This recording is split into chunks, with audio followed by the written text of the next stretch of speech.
nome é Igor, tenho 70 anos e essa história que eu vou contar aconteceu comigo há 52 anos. A maioria de nós já ouviu falar sobre a Quaresma, mesmo não professando a fé católica. Nós católicos celebramos este tempo simbolizando os 40 dias que Jesus passou no deserto. Ele sofreu tentações, fez penitências, orou e encontrou com o demônio. Sim, eles ficaram frente a frente por diversas vezes.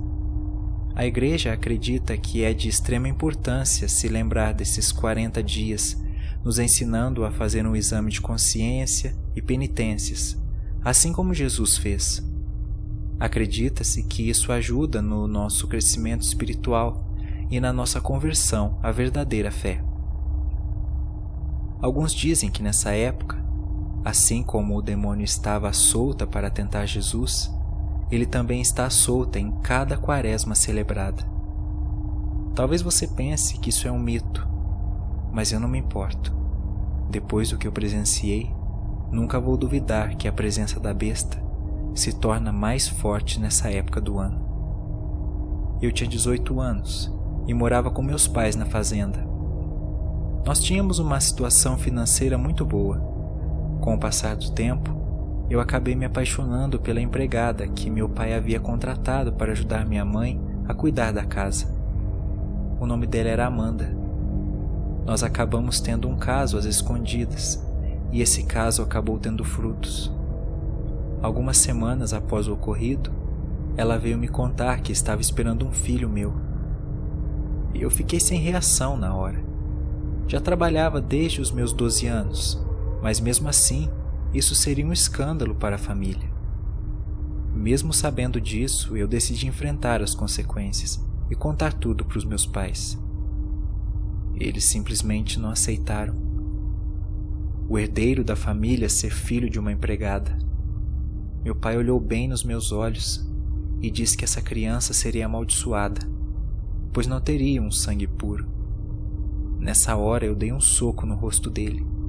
Jamais aceitaria que ele falasse aquilo de novo. Fiz Amanda arrumar as coisas dela e mais tarde fugimos daquele lugar. Os meses foram passando, a barriga dela estava cada vez maior. Com minhas economias, comprei um sítio. Nós passávamos muitas dificuldades, mas estávamos bem. O dia do parto chegou e, para nossa tristeza, o bebê não sobreviveu. A parteira nos disse que o cordão umbilical se enrolou no pescoço dele, o enforcando. Eu nunca senti uma dor tão grande quanto aquela. Nós ficamos arrasados, mas eu precisava continuar a vida. Tinha uma mulher para sustentar. Eu trabalhava durante o dia na roça e à noite fazia algumas entregas pelo povoado com minha carroça. Chegando a época da quaresma, me aconselharam a parar de trabalhar à noite, pois era perigoso. A besta estava solta naquela época. Eu não dava ouvidos. As contas estavam chegando e eu precisava pagar. Minha mulher tentou me convencer durante muitos dias. Eu acabei perdendo a paciência e disse que só ia parar se nosso filho estivesse vivo. Nessa hora ela se calou e me deixou sair. Por volta das 11h30 da noite, eu já havia terminado todas as entregas pelo povoado e estava voltando com minha carroça. Tive a sensação de que alguém estava me seguindo entre as árvores. Foi quando o cavalo empacou e nem se mexia. Eu desci da carroça para ver se ele tinha se machucado. Então eu comecei a ouvir um choro de criança, vindo de um arbusto na beira da estrada.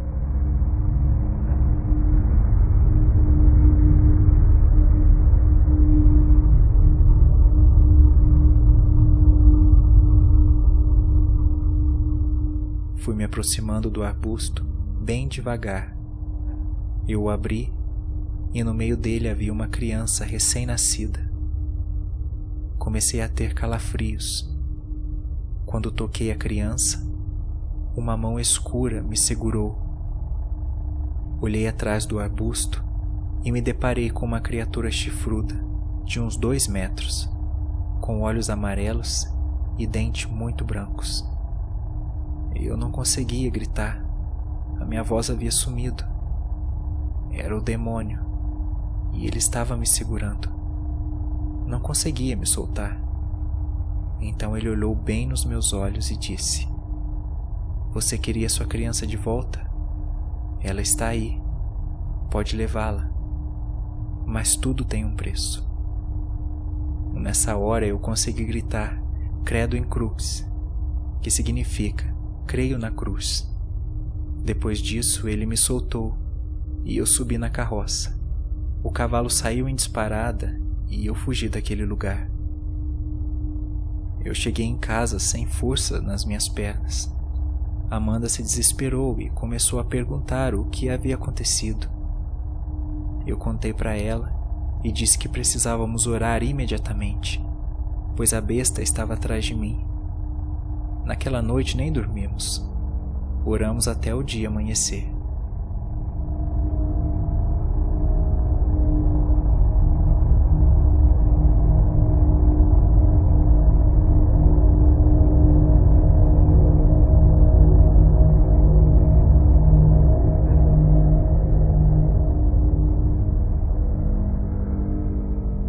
Pode parecer bizarro, mas eu sei o que eu vi naquela noite.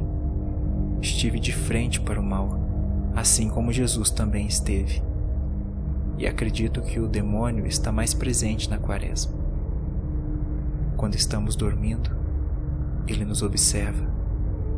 O que nos afasta dele é a constante oração. Do contrário, ele fica ali, como um abutre, rondando a carne. Eu sei disso. Eu senti isso. E você? Já fez sua oração hoje?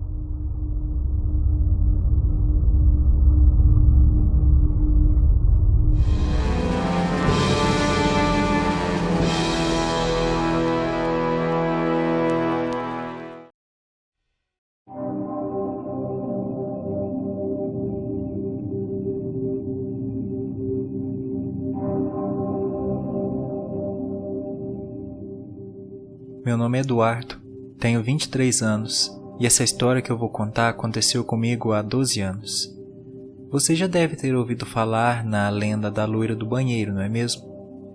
É sem dúvida uma das lendas mais famosas do Brasil.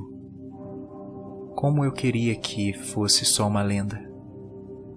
Não sei o porquê, mas ela me escolheu.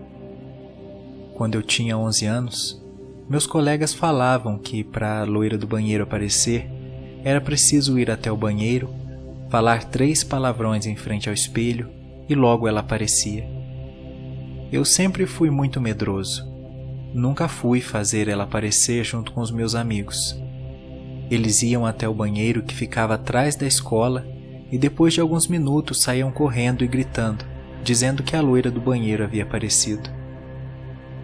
Uma das coisas que já me dava medo logo de cara era que o banheiro já não estava mais em uso. Foi desativado na década de 70 por algum motivo. Desde então, ele estava abandonado, todo quebrado, sujo, com a porta de madeira pela metade, e isso já criava um ambiente aterrorizante para mim. Um amigo chegou a me dizer que não tinha visto nada, e era tudo mentira. Todo mundo só ia lá para falar alguns palavrões e sair correndo, pensando ter visto algo. Mas não. Um dia desses, um menino me obrigou a ir no banheiro. Ele foi me arrastando até lá. Eu comecei a gritar pedindo ajuda, mas o intervalo já havia acabado. Não tinha mais ninguém no pátio. Então, eu fui jogado dentro do banheiro. Meu coração disparou. Não sabia o que fazer. Então ele gritou lá de fora para eu dizer 3 palavrões. Eu comecei a chorar e me recusei a falar. Foi aí que tive uma surpresa terrível. Quando olhei para o espelho, a loira estava lá. Como se estivesse atrás de mim, mas não havia ninguém comigo. Eu não estava entendendo. Não havia dito os palavrões. Então, ela levantou sua mão e apontou para mim. Nesse momento eu saí correndo desesperado daquele lugar. Sem rumo, uma professora me segurou e perguntou o que estava acontecendo. Vendo meu desespero, ela ficou muito assustada. Me atropelando nas próprias palavras, disse que tinha visto a loira do banheiro. É claro que a professora não acreditou em mim, mas eu estava muito assustado e isso fez com que ela me mandasse para casa. Chegando em casa, minha mãe perguntou o que havia acontecido. Como já tive a prova de que contar a verdade não resultaria em nada, resolvi dizer que passei mal e precisava dormir. Eu pensei que meu pesadelo havia acabado ali, mas ele só estava começando. No meio da noite, eu acordei e fui até o banheiro. Quando fui lavar minhas mãos, olhei para o espelho e ela estava lá novamente. Eu comecei a tremer e ia gritar meus pais, mas ela lentamente levantou seu dedo em direção à boca, fazendo um gesto de silêncio. Nessa hora, ela sussurrou no meu ouvido, dizendo: "Me ajude." Eu então perguntei o que ela queria de mim. Ela me disse exatamente essas palavras: "Ele fica no quartinho da escola e bate. Bate muito forte, mas uma hora para de bater."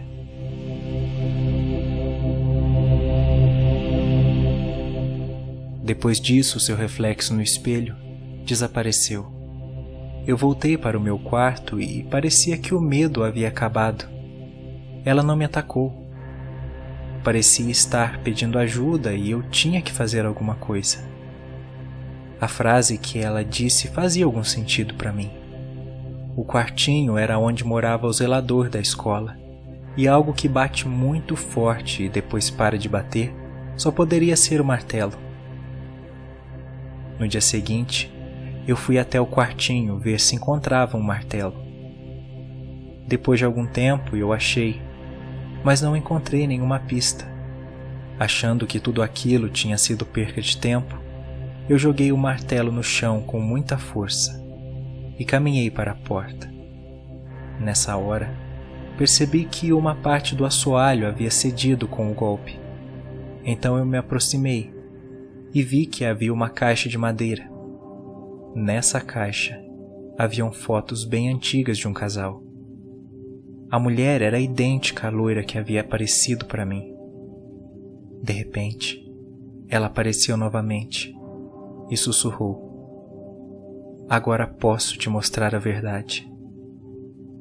Eu acabei entrando em uma espécie de sonho, onde vi algo terrível acontecer. O zelador estava tendo um caso com essa mulher que na época era professora. Ela se apaixonou perdidamente, mas quando propôs casamento, ele disse que já era casado e não ia abrir mão de sua família para ficar com ela. Isso a destruiu completamente. Chorando, disse que ia contar tudo para a esposa do zelador. Nessa hora, ele começou a agredi-la com chutes, socos e pancadas na cabeça, até que ela morreu. Com medo do que poderia acontecer, o zelador a enterrou nos fundos da escola e mandou construir um banheiro em cima do corpo. Dessa forma, ninguém descobriria tal crime.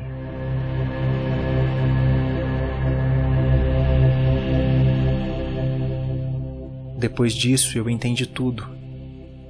Ele fica no quartinho da escola e bate muito forte, mas uma hora para de bater. Não era o martelo.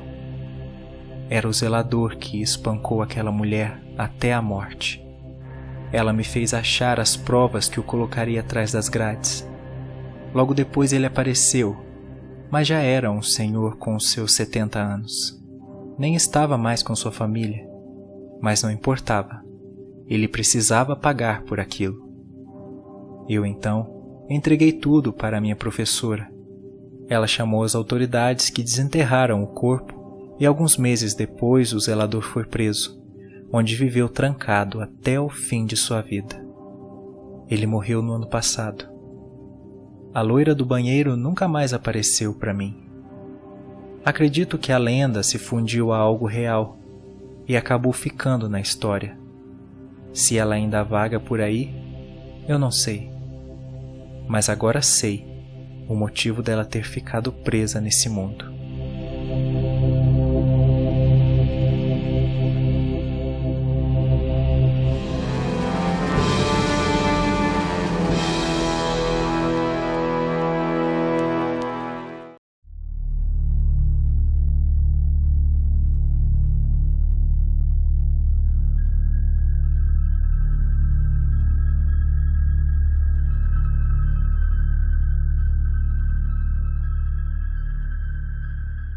Meu nome é André, tenho 26 anos e essa história que eu vou contar aconteceu comigo há 3 anos. Um dia na faculdade estávamos conversando sobre lendas urbanas e saiu a história da Maria Sangrenta. Uma lenda dizia que se você falasse o nome dela 3 vezes em frente ao espelho durante a noite, seria possível ver seu reflexo se aproximando e logo ela te matava. Claro que eu não acreditei nessa história. Porém, eu acabei perdendo uma aposta que fiz com meus colegas durante o vôlei na escola, e eles escolheriam o que eu deveria pagar. O preço foi me gravar dizendo o nome Maria Sangrenta 3 vezes em frente ao espelho do banheiro da minha casa e mandar no nosso grupo no WhatsApp. Eu achei aquilo muito ridículo, acho que eles estavam pensando que eu ficaria morrendo de medo. Mas não, topei o desafio. Eu só não imaginava que a partir daquele momento, minha vida mudaria completamente. 11h30 da noite, peguei meu celular, fui até o banheiro e gravei o vídeo. Disse o nome Maria Sangrenta 3 vezes, esperei alguns segundos e nada aconteceu. Enviei no grupo e fui dormir. No dia seguinte, eu vi um monte de mensagens dos meus amigos me xingando, dizendo que eu fiz montagem e aquilo não valia. Quando cheguei na faculdade, eles me perguntaram como eu havia gravado o vídeo. Disse que só peguei a câmera e gravei. Então pegaram o celular e me mostraram o vídeo questionando. Mas e esse efeito daquela mulher atrás da porta? Como você fez? Eu não tinha feito nada. Havia uma mulher pálida, de olhos e boca negra, atrás da porta do meu banheiro. Foi o que eu vi no vídeo que gravei.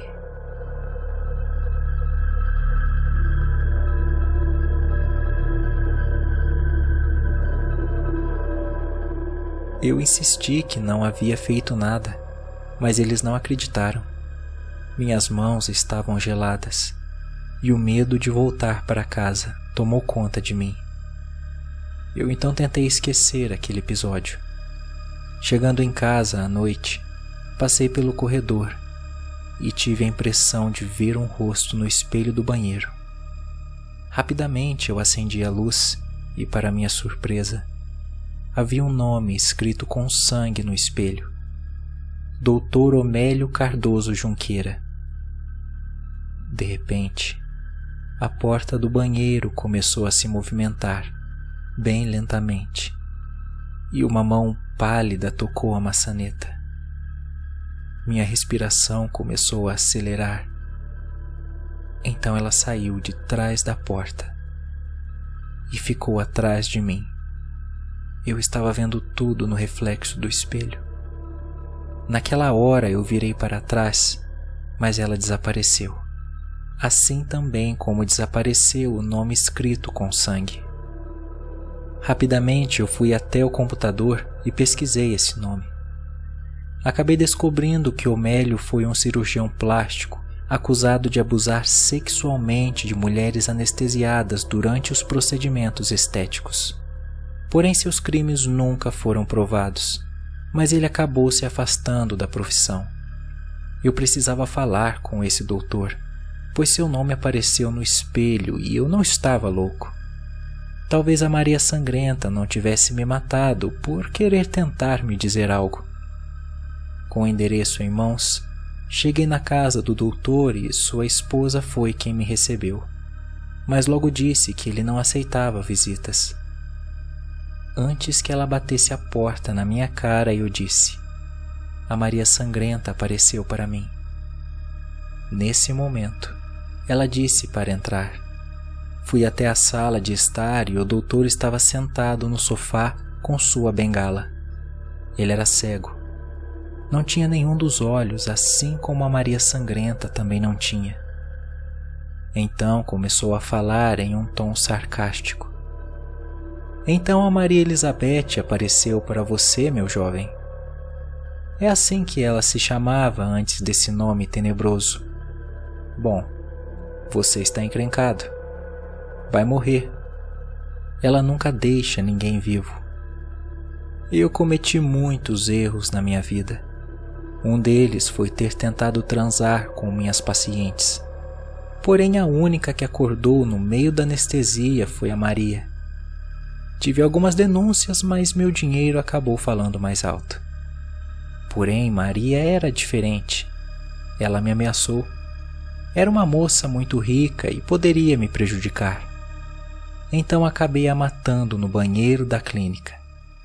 Eu estava dopado de remédios, mas me lembro que antes de matá-la, arranquei seus olhos para fora. Os dois. Eu estou te contando isso friamente porque no passado já sofri muito com isso. Mas hoje me arrependo muito.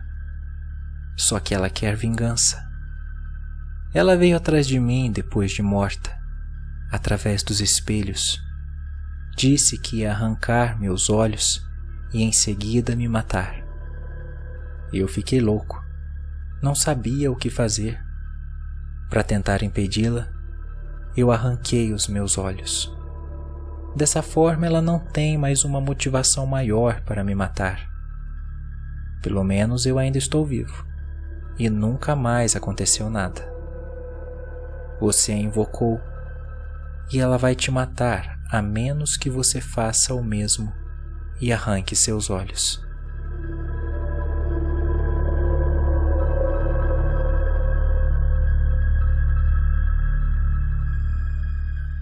Eu fiquei chocado com o que ouvi. Mas como denunciar uma pessoa que já sabe que nunca nada vai lhe acontecer? O pior de tudo é que ele estava certo. Ela continuou aparecendo para mim, me torturando. Eu via seus vultos pela casa através do espelho. Então peguei um estilete e furei meus olhos. Depois disso, ela me deixou em paz. Pelo menos até agora. Não chame a Maria Sangrenta no espelho. Ela não perdoa. Não existe compaixão. Ou você arranca seus olhos, ou morre.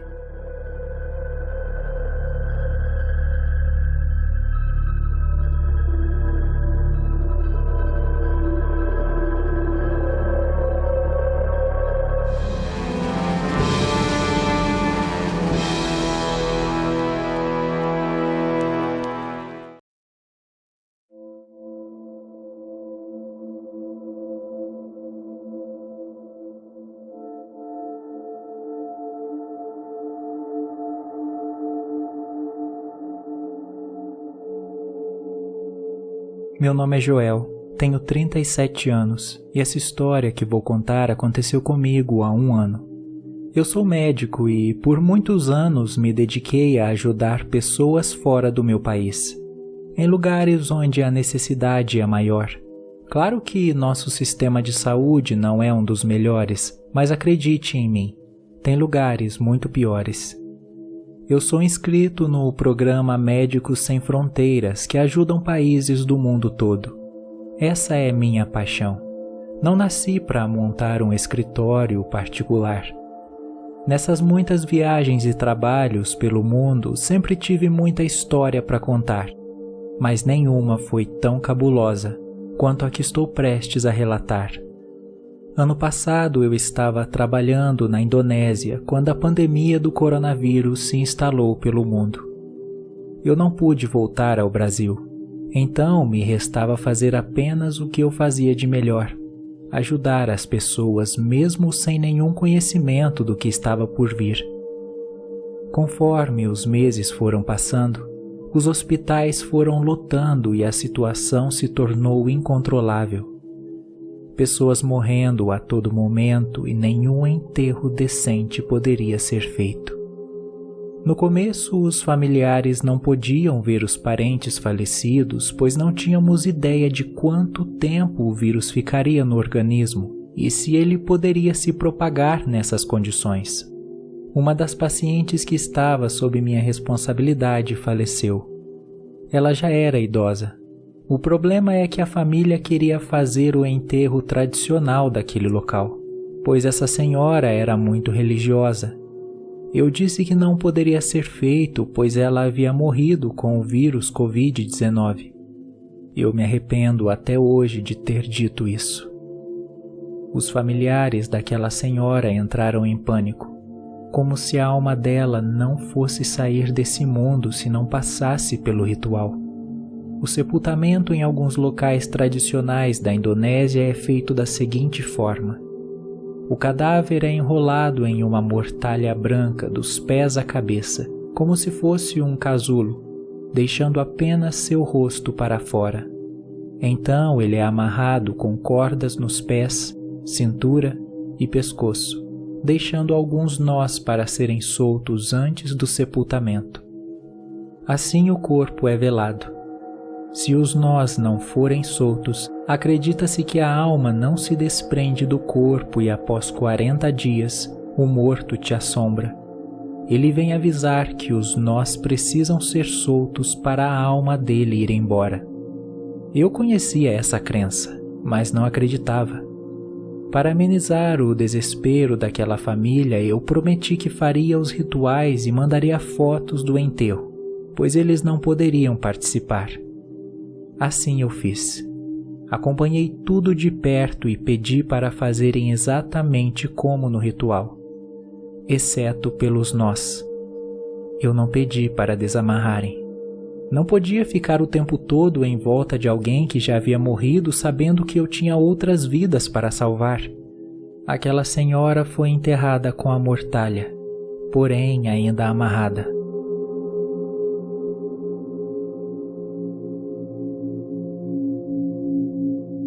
Um mês se passou e eu esqueci daquela história bizarra. Finalmente consegui voltar para o Brasil, para minha casa. Já estava acostumando a dormir no aconchego do meu apartamento quando acordei com um barulho no meio da madrugada.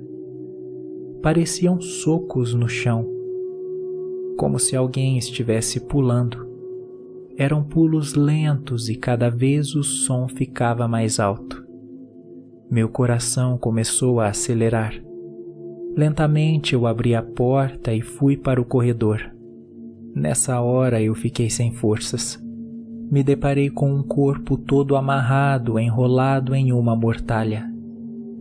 Os pés estavam amarrados, então ele pulava em minha direção, me encarando. Quando se aproximou a meio metro de mim, eu vi que era a senhora que eu havia enterrado na Indonésia. Seu rosto estava muito escuro e sujo. Com uma voz cansada e olhos estalados, ela disse: "Desamarre os nós da mortalha. Não consigo sair desse mundo." Eu vi o desespero em seus olhos. Eu estava em choque, mas na mesma hora me veio no pensamento a crença daquele povo. Era real. Eu havia prendido uma alma aqui nesse mundo. Só precisava fazer uma coisa: desamarrar os nós daquela mortalha. Com as mãos trêmulas, eu lentamente comecei pelos pés e fui desamarrando. A mortalha estava gelada e a corda parecia estar cheia de lodo. A senhora ficava me encarando o tempo todo. Finalmente desamarrei o último nó perto do pescoço. Nessa hora ela me olhou com seus olhos brancos como o leite e me agradeceu.